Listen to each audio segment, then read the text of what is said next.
Saan kaya sumisingaw yan? Sa pito kaya? Sige, papabaklas ko na lang. Salamat boss ha. Punta tayong Scoot Monkey. Sumisingaw yung gulong eh.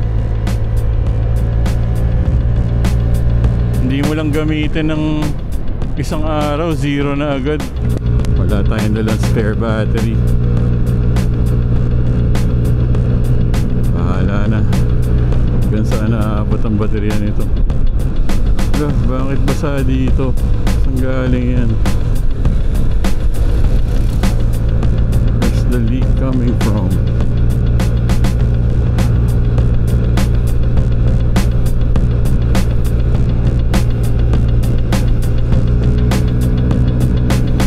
Quantum Gaming.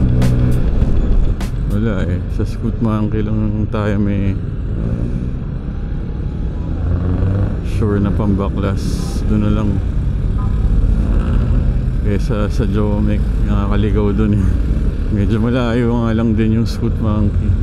Kala ko batasan lang tayo. Putsa, nakapambahay lang ako na t-shirt. Ahabot pala tayo sa Scoot Monkey. Sabayan lang natin talaga to. Ang pangit naman sa right side, ang daming drainage covers, uneven. Actually gusto ko lang din talaga mag-ride, pero dapat Cab Pro eh. Kaso ito kailangan paayos. Pucha, baka mamaya corrosion na naman ng rim to. Parang yung sa harap dahil sa pusa. Pesting mga pusa pag iniihian. Sana hindi. Wala, tinignan dun sa vulcanizing, wala naman nakitang butas eh. Daming tao, grabe.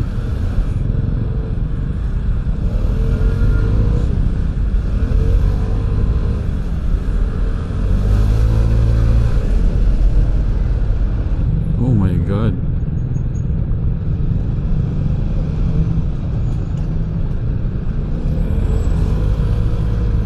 Killer.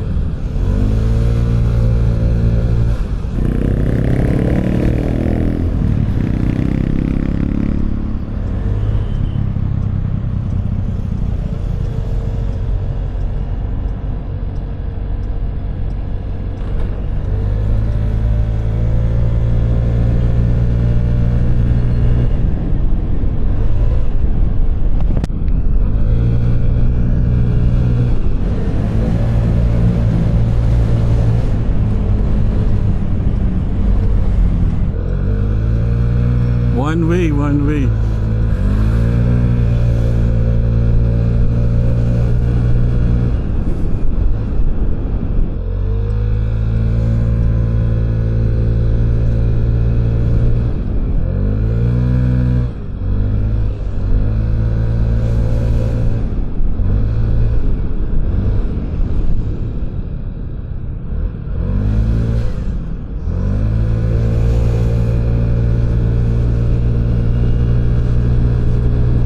Let's go.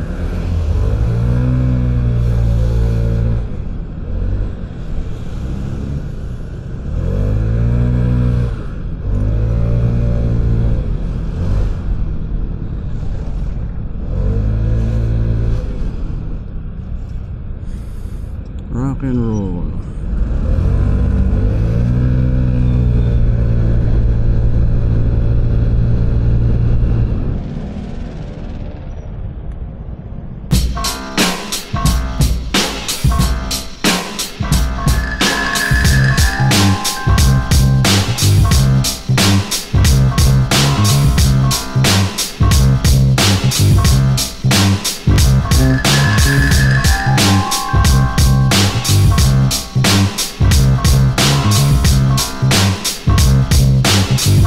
Thank you ah. Salamat sa inyo. Alright, AP Corse. Nakita. Karayom. Karayom ang nakabutas. Medyo mahal sila maningil dyan. Pero kasi maraming binabaklas pala pag yung rear tire eh. Mahirap mabutasan pag likod ang Vespa. Thank you Jasper. Siya naghatid sa akin sa AP Corse. Nagpa-quote ako ng PMS sa kanila for votes. Medyo pricey. Titiising ko na lang magpunta sa Caloocan. Makakatipid pa tayo. Ayan, monitor na lang natin yung tire pressure kung sisingaw pa. Dapat hindi na. Karayom eh. Mananahin tumira eh. Si Alp siguro yan. Mananahin photographer. Time check 11:38. Abot pa tayo ng lunch sa bahay. Yung exhaust natin, may mga kalawang. Kailangan mapalinis yun. Ang saya nung R90 ni Nick. Grabe, ganda. Napakaganda. Pati tunog eh. Tunog eroplano.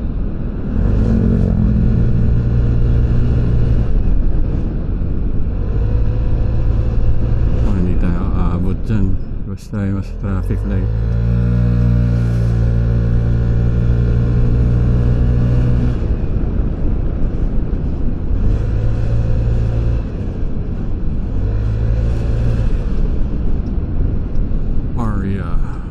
Ariake pala.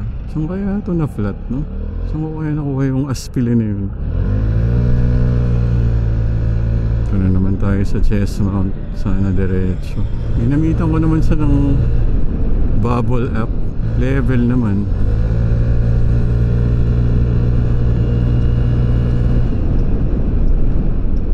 Go! Let's go! Ganda ng BM. Pero R90 pa din. Kung bibili ako ng R90 pure, option 719. Alright, uwi na. Piga ng piga. Uy, bagong asfalto na. Nice. Sarap pa rin talaga dali ng Vespa. Medyo malaki din yung nagastos natin dito 750. 400 sa labor, baklas kabit, pati yung machine used. Tapos 350 yung patch. Pero kasi mahirap na ipagawa sa mga tabi-tabi lang kasi nga ang daming binabaklas. Mabuti na yung paggawa sa may alam talaga. Okay na rin. Tsaka sa sobrang nipis nung puncture, hindi makita dun sa nung binugahan kanina ng sabon, dun sa vulcanizing. Kaya sabi wala daw butas. Meron pala. Akala niya lang wala, pero meron. Meron ba tayong minamata ang motor ngayon? Wala. Inaantay natin yung CB500 Super 4 nalalabas sa 2026 daw. Sana dalhin sa Pilipinas. Kung endgame bike ni Nick R90, ako yun na. Siyempre iba pa rin yung original, yung kay Raul, di ba? Or yung old school ni Nick tsaka ni Philip. Pero ito at least modern na. Yun nga lang, monoshock, kaya iba yung itsura sa puwet. Pero okay pa din, CB500 naman. Inline 4 pa din. Wala nga lang siyang VTEC, tsaka hindi ko alam kung merong option na hindi e-clutch. Pero okay na rin yung e-clutch kasi tumatanda na tayo. Hindi na tayo bumabata. Mas madali na yun. Parang scooter na lang. Pero big bike. Alright. Time check 11:53. Abot pa tayong lunch sa bahay. Yun lang ang ating biyahe for today sa AP Corse. Yun lang, huwag nyo lang i-share. Atin lang to. DJ DLS. Peace out.